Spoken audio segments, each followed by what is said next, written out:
This episode of the MVP Cast is sponsored by the British Basketball All-Stars Championship. Find out more at allstarsbasketball.co.uk.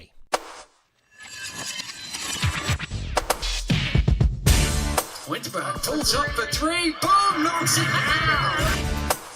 Curry from the corner at three, puts it in. For overtime, makes it Garrett, right.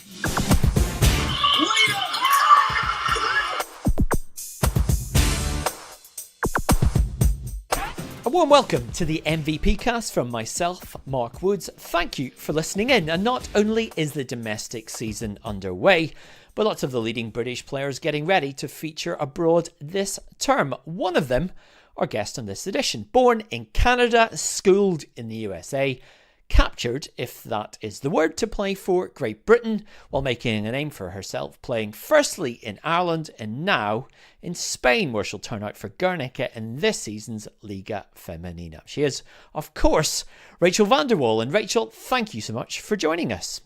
Yeah, no problem. What I wanted to ask you about is kind of the journey that you took to playing as a professional coach. You're from Ontario in Canada. You played collegiately at Boston University, but you started off the professional game, and I use that term possibly advisedly, in Cork in Ireland, when you were playing alongside being a PE teacher. And I don't think I've ever heard you talk about this. How did that all transpire? Yeah, so after college, my college coach at Boston University, her brother actually played professionally in Ireland.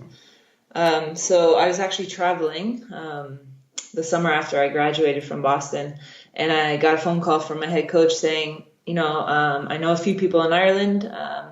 You can go study, you can go work, and maybe play if you want to keep playing. And I didn't really have any intentions of playing. I didn't really know what I wanted to do at that point. So I was like, yeah, sure. Never been to Ireland before, so it was an easy decision for me. So I ended up studying my first year there and playing, and loved it. And then, one thing led to another. I kept continuing my degree. I studied for another year, and then I got into part-time teaching. And then eventually I got a full-time teaching job teaching PE at an all-girls secondary school in Cork. And it was perfect. I was training only Tuesday, Thursdays, playing at the weekend. So, I had a lot of time on my hands. With my teaching degree, I was like, well, this is perfect. Earning some money there. It fit really well for me, and it was a great lifestyle, and I absolutely loved it. But then there came a time where basketball, I kind of wanted more from basketball, and I was like, I don't know how old I was when I came to Spain, maybe 29, 30. And I was like, I don't know how my body's going to hold up. So I kind of want to put teaching aside for now and just concentrate on playing basketball and see if I can play, full-time professionally and give it a go. And that's when I got my agent, and I signed in Spain the following year. So, yeah. Was there a certain charm, and I don't know if we're perpetuating the cliche about Ireland here, because I remember back to 2012, you pretty much had an Irish accent at that point, and you seemed to be very much in love with that country. Was there a certain charm with playing at that sort of level where obviously it's competitive, but it's not competitive in the same kind of environment that you find in Spain or internationally? Yeah, for anyone that's ever gone to Ireland, they always say the same thing. The Irish people are so welcoming, so friendly, just all about having fun and enjoying life. And that's how basketball was for me. It was just so much fun. We won everything, but we also had a really professional setup. We brought in players to play. We won the national championship 3 years in a row. And those were some of the best teammates that, to this day that I've played with. We might, the level is different, like you said, but, for me, the enjoyment out of basketball those years I loved it. But yeah, I really miss Ireland. I miss the people, and I miss the culture, and, I wouldn't say no to going back there after my career. So was there a certain shock to the system to go from playing kind of on a part-time and semi-pro basis that I guess you find it maybe when playing for GB, but then going to a Spanish league where being one of Europe's best leagues, I mean, how much was the transition or the leap that you had to make there? It was actually really nice. I just had to play basketball every day. I didn't have to go, I didn't have to get up, go to work and deal with teenage girls and try to force them into, exercising. And it was just, I could go to the gym 2 hours in the morning, come back, sleep, go to the gym for another 2 hours. And it was just basketball. It was really nice. It was a really nice change. And I was like, why didn't I do this sooner? Do you ever regret that? I mean, because obviously you had such a great life experience there, but do you kind of regret not coming out of Boston and saying, yeah, get myself an agent, get me a job somewhere? I've never really thought about it like that, to be honest. Yeah, no, I don't regret regret doing it. Maybe, I could have played in different countries, or maybe give it a bit of a go earlier, but I don't regret going to Ireland and then spending time there. Like I absolutely loved it for sure. I don't know if I could have improved as a player even more if I went earlier, but yeah, there's no regrets, definitely not. It's your second spell at Guernica back in the Spanish league this season. I wonder when you were evaluating your options this summer, what lured you back there? Yeah, so this season I actually wanted to play outside of Spain, and I wanted to try and play Euro Cup. That was the main kind of thing for me. The next thing on my list that I wanted to achieve before I give up playing. And then my agent said, well, listen, we have this option, but Guernica in Spain have offered you again, and they're playing Euro Cup. And I was like, oh. I didn't even think about that. So right away I was like, oh, that's interesting. And my 2 years here previously, I loved them. It was hard to move on to another club. I just wanted something different at that time. But I really enjoyed playing here. It's a small town, but everyone knows everyone, and the atmosphere at the games is really good, and it's a really good fit for me. So the whole Euro Cup thing kind of sold it for me, to be honest. It was an easy decision once I heard they're going to try and play Euro Cup again. What is the best part of living in Spain? Because you see some of your social posts and the beautiful countryside around the Basque Country, etc. But what's the enjoyment level for you in living in the country? Well, I think it's the whole European vibe, like the whole culture of it. Everyone is just enjoys life, I think, here, and the pace of life here is so nice. In Spain, everything shuts down for lunch. People go to work in the morning, then they go out for lunch for 2 hours, then they come home and have a siesta, and then they go back to work. Like that's not normal. I've never experienced that, but it's just taking life at a really slow pace and enjoying your company, and the weather is really nice as well. I can't complain, except in the winter it rains a lot, but I'm kind of used to that, being from Ireland for so many years. I'm sure it's a lot warmer than Canada. Oh, for sure. Yeah, no snow here, that's for sure. So the winters are definitely a lot more nicer than Canada. Yeah. Give me a flavour of what the lifestyle is for a player playing for, I guess, what you would call a mid-range European team such as yours. Because often we'll see the lifestyle of, I guess we call it's like the lifestyles of the rich and famous. We see the WNBA players coming to the big teams in Russia, and they have the houses, the drivers, the translators. What's your setup? Where do you live? What do the club provide you? What do you have to do for yourself? What's it like on a day-to-day basis? Yeah, I wish it was kind of on the next level, flying first class. God, I could get used to that lifestyle. You could get anything. You don't really know. When you fly in, they pick you up from the airport and they drop you off at your apartment. You have no idea what it's going to look like. You have no idea who you're going to live with. You have no idea how close it is to the gym. You know nothing. So you're kind of crossing your fingers and toes and hoping, like, please, my apartment be nice. But yeah, I've gotten some really old vintage apartments, that are filled with grandma's best antiques. And I've gotten some really nice, like my apartment this year it's brand new. It's really nice. It has everything. I'm lucky when I say I have a dishwasher. So Which doesn't sound so exotic. yeah, I know, right? Yeah. But no, and then a lot as well on your roommate. You can be living with someone, that you don't really get on with, or isn't, doesn't clean up after themselves, or small things like that. But this year I got really lucky. I'm really happy with the whole setup.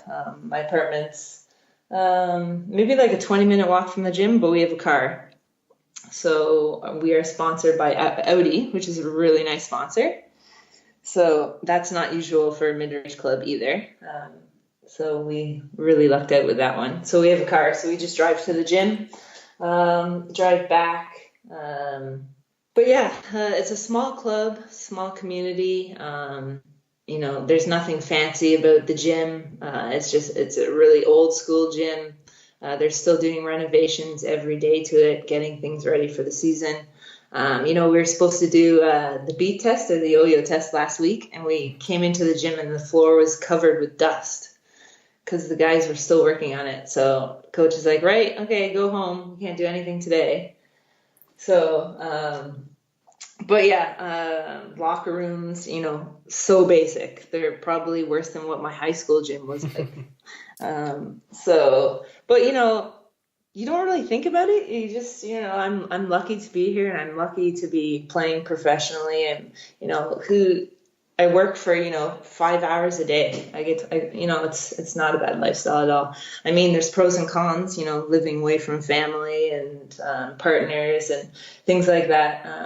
But it's, if my body's still good and I'm still loving playing basketball, I'd never change it. So, I'm pretty lucky. I'm definitely lucky. I mean, you've always struck me as someone that's tried to kind of take the most of these opportunities when you're at a different club, etc. I mean, have you consciously tried to make sure that you make the most of this chance? Because not everyone gets to live in different places maybe every year, or live in some beautiful cities. I mean, is that something for you that's always been a priority, to not sit in your apartment or not sit in a hotel when you're on the road, and maybe just get out there and sort of see places you might not see again?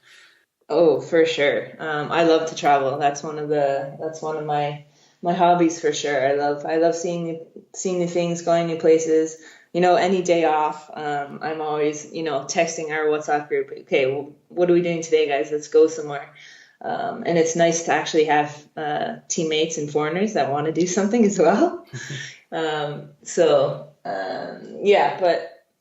living in Spain, it's so easy. We're 20 minutes from the beach here. There's so much around us. And then, during the season, it's hard. Once the season starts, it's hard to do those things. And, on a day off, maybe you do want to just Netflix and chill and, do whatever. So we're trying to take advantage of our days off right now. And then after the season, it's the same thing. I'm like, okay, holidays? Can we find a holiday now? Yeah. Let's just pause for a minute to tell you all about the British Basketball All-Stars Championship, which returns on Sunday, October the 14th at the Copper Box Arena in London. 8 of the BBL's best teams doing battle in this electrifying tournament, which will be live on Sky Sports. It features 12-minute games, an all-star 5-point line, and a golden buzzer power play. All of which will make the British Basketball All-Stars Championship a fun-filled afternoon of fast-paced basketball action, which of course is returning in 2018 after its successful debut last year. The tournament will again showcase the best of British basketball talent, with defending champions London Lions amongst the top 8 teams from last season's BBL in action. No excuse for you not to be there. Tickets are now on sale at allstarsbasketball.co.uk. Rachael Vanderwal is my guest on this edition of the MVP cast. We're not far removed from the summer. Tell us about your off season, because there wasn't as much international ball this year. So where did you go? What did you do? Oh, off season was action packed. So after the Commonwealth Games, which were in the Gold Coast, I stayed in Australia for May and June for about 2.5 months. And my partner, Ailey Simpson, she is from Melbourne. So I stayed with her and met her whole family and all her gang, and travel around Southern Australia and saw many, many kangaroos. No, I absolutely fell in love with the country. It is so beautiful. I'd never been before. It's so beautiful. People are great. The food's great. The wildlife, like really, I love the wildlife there. But yeah, it was so much fun. The Great Ocean Road was one of the highlights for me. It's just breathtaking. I mean, you mentioned Ailey there, Ailey Simpson. You guys winning that silver together at the Commonwealth Games. Was that a cool experience? The person you're dating also being there on the podium with you? Oh yeah, that was so special. It was amazing. First of all, winning a silver medal with England, that was just, I know, one of the highlights of my career for sure. And then being able to do it with the person you love, you're just like, is this happening right now? Because, you get to experience yourself, but then you're experiencing it together. It just adds another dimension to it. And it was for sure going to be one of those memories where we never forget. But yeah, I'm so lucky to have that experience and to share it with her. And then to be able to spend so much time in Australia was really good because, having this long distance relationship now during the year, we don't see each other. We see each other when we go in November for GB. But other than that, we don't see each other. Maybe Christmas for a couple of days. And then you're talking about the off season again. So this summer, we really wanted to spend as much time as we could together. So I stayed as long as I could in Australia. And then I came back to Canada because my brother had another baby in the family. So I wanted to come home and see the baby. And then she actually came to Canada for about a month as well. So it was really good. The summer was really good. I mean, one of the fun memories I remember of that final in the Gold Coast was the amount of people that had these Team Simpson T-shirts. And I wondered, on the flip side of that for you obviously had to play against Canada earlier in the tournament. I wonder, what was that like with the family loyalties back at home? Oh, it was great. I couldn't wait for that game. The first game where we played them, obviously we did not play well. But the semifinals then was just one of those games where I was like, this is it. This is going to be something special. And for me personally, I had one of the best games that I've had with England. And I was just so pumped up for that game. It was just awesome. And then when that final buzzer won and we actually won and we secured a medal, like I've never cried over a win before. And tears were just streaming down my face, just of like every emotion. It was so overwhelming. And I can remember thinking like all these years of hard work, dedication, sacrifice, everything. It was one of those moments where you're just like so happy and so overwhelmed with excitement. And it was just awesome. Being able to beat Canada and secure a medal was that was like the gold medal game for me, for sure. And has your family forgiven you for that? Oh yeah, they didn't care at all. They loved it. Let me ask you about, in sport there are a lot of couples, and I guess it's one superhuman is attracted to the other superhuman. Us mere mortals don't get a look in there. But I wonder the dynamic of going out with someone that you're on the same team with is quite rare. And I wondered how do you guys kind of make sure you don't become the team within the team, if I can put it that way? Is there lines that you kind of consciously draw when you've been playing together? It's always difficult for sure. I don't know, it's just one of those things you don't really think about either. Like we've been on the squad now for I've been on the squad now for like 9 years, I think, and Ailey's been there 2014, like 4 years, I think. So we know everyone and we're open about everything, we're adults. But once we step on the basketball court, we don't even think about that, she's just another teammate to me, like everyone else. So it's just like second nature, it's nothing. It's, and then obviously off the court, it's nice because I can spend my off days with her, it's great. I can see her and I can spend time with her and, it's perfect. And then, but yeah, once we're on the basketball court, teammates for sure, nothing more. Do you ever run the risk of critiquing each other's games even during the season? Yeah, for sure.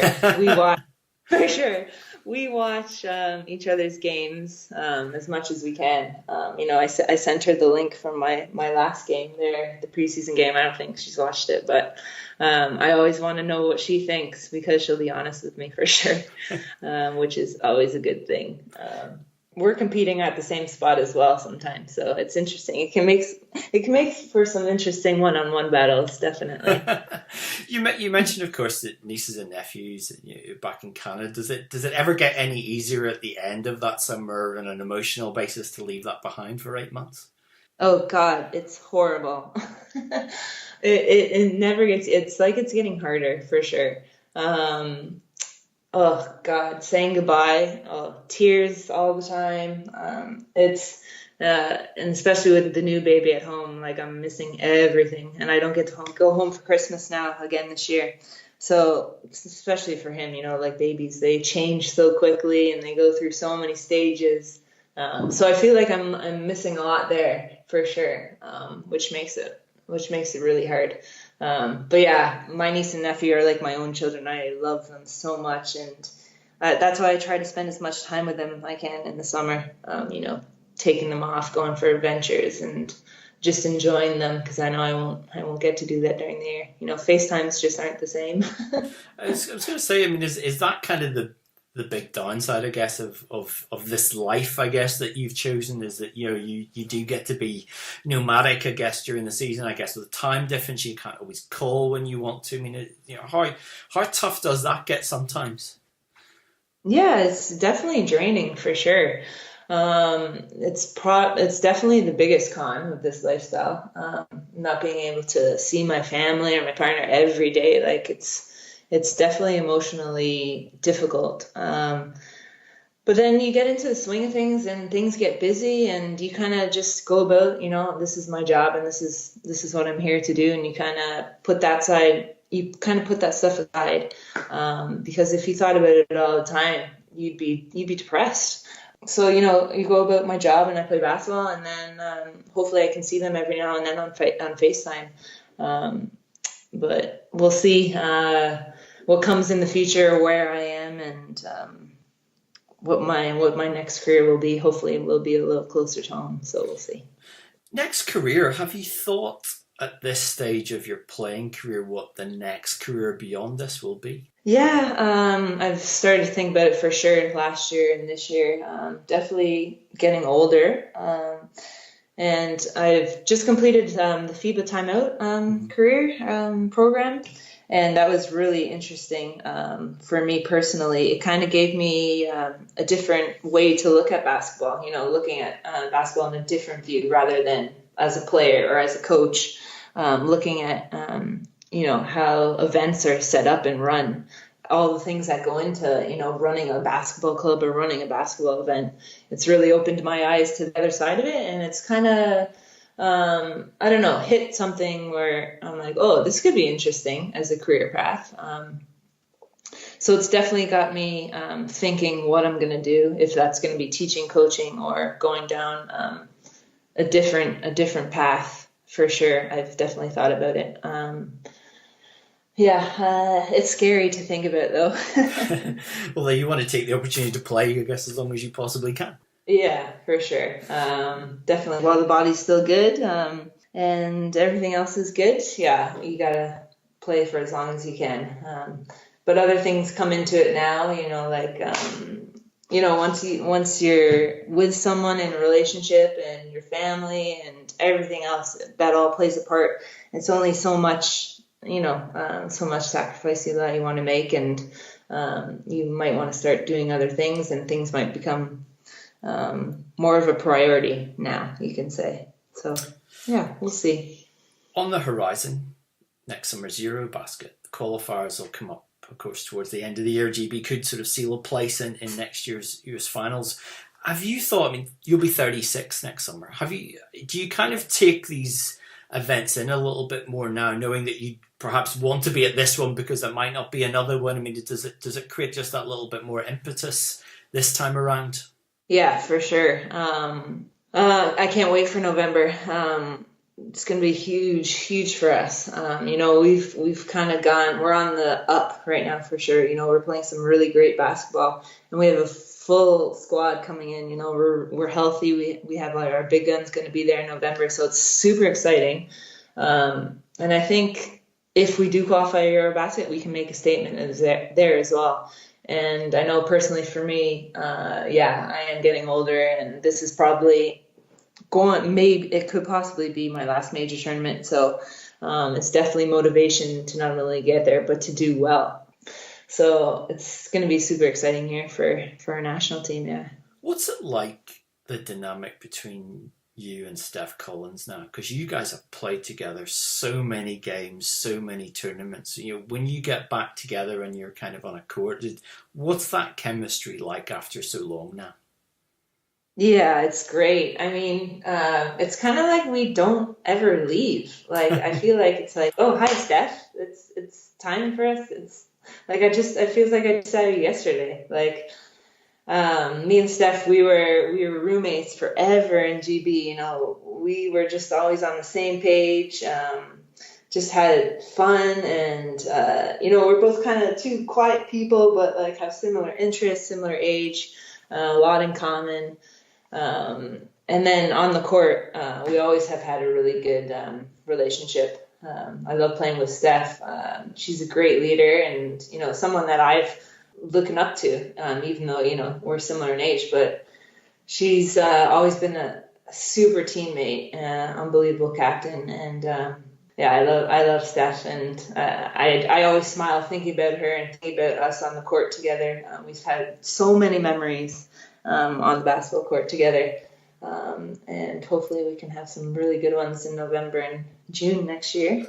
Does it seem like the Olympics was 6 years ago? Because it seems for me it could almost have been yesterday, because I guess it's still such a big thing here. I mean, how much of a big thing in your career, I guess in life as well, was that? Oh, the Olympics is something on another level. For me, it feels like ages ago now. But it was probably, the best, 2-3 weeks of my life for sure. Just being in that whole atmosphere, in the village with all the best athletes from around the world, competing against the best basketball players in the world on the biggest stage, was just unbelievable. So many pinch yourself moments happened in the Olympics. Like walking, I can still remember walking into the opening ceremonies. And everyone was giving us the standing ovation, and just the goosebumps, the feeling that we got from that moment. It's just something I've never experienced before. And then, we met the Queen, and we met Prince William and Kate and Harry. Like, what? That doesn't happen. And and then we saw Usain Bolt DJ in a nightclub. Like, it was just crazy. So crazy. I wish I could do that in another one. Tokyo 2020, that would be amazing. There's still the chance. Yeah, there's still their chance. Yeah, for sure. Last couple of things. When you were working as a teacher, I guess you're seeing kids and who have different approaches to sport and maybe different likes or different keenness on it. But when you relate to kids like that, and your kids ask you now, how do I get to be a player, etc. I mean, what's the advice, or the best piece of advice that you would give someone that might have been one of your pupils at one point when they say, how can I get on in this game of basketball? Gosh, basketball has just has opened so many doors for me. Basketball has become my life, and my passion is basketball. But for a kid, I would just tell them that whatever your passion is, it could be anything, but put everything you have into it, because if you don't enjoy what you're doing, it's not going to be worth it. And I've enjoyed every moment. I've tried to enjoy every moment, and kind of let basketball take me to different places. I've lived in different countries, met different people, experienced different cultures. Played in the Olympics, played in Commonwealth Games, gone to Australia, gone to so many places just because of the game of basketball. And it's crazy that a sport can do that for you. I would just say, just work hard, give everything you can, and find your passion, whatever that may be, and give everything you have to it. Very last thing, how many headbands do you own? Oh, God. Because it is your personal trademark within the British basketball firmament. It is. Probably about 30. And are there special ones that you keep? Is there any lucky ones that you've had, or how does that work? Yeah, there's a few that are only game day. I won't touch unless it's game day. So they sit away in a drawer, just pristine, ready to be taken out. Exactly, yeah. Well, it's always been great fun seeing you put them on for GB and also elsewhere in the world. Thank you for your time. Thanks for joining us, Rachael, and the very best of luck for the forthcoming season in Spain and for GB. Yeah, thanks very much. Thanks for having me. Well, that's it for episode 4 of the MVP cast. Remember, you can subscribe on iTunes, find us on TuneIn Radio on your smart devices, or listen via YouTube. For full details, visit mvp247.com, where you can also find out how to contribute to supporting the podcast. Don't forget to check out some of the recent editions with Rachel's GB teammate Joe Leadham and the DB men's captain Kieran Achara. Plenty more great guests lined up over the next few weeks. If you want to get in touch, reach out to me via MVP Magazine's Facebook page or find me on Twitter at MarkBritBall. A big thank you to allstarsbasketball.co.uk for sponsoring this edition. Until the next one, from me, Mark Woods, it's goodbye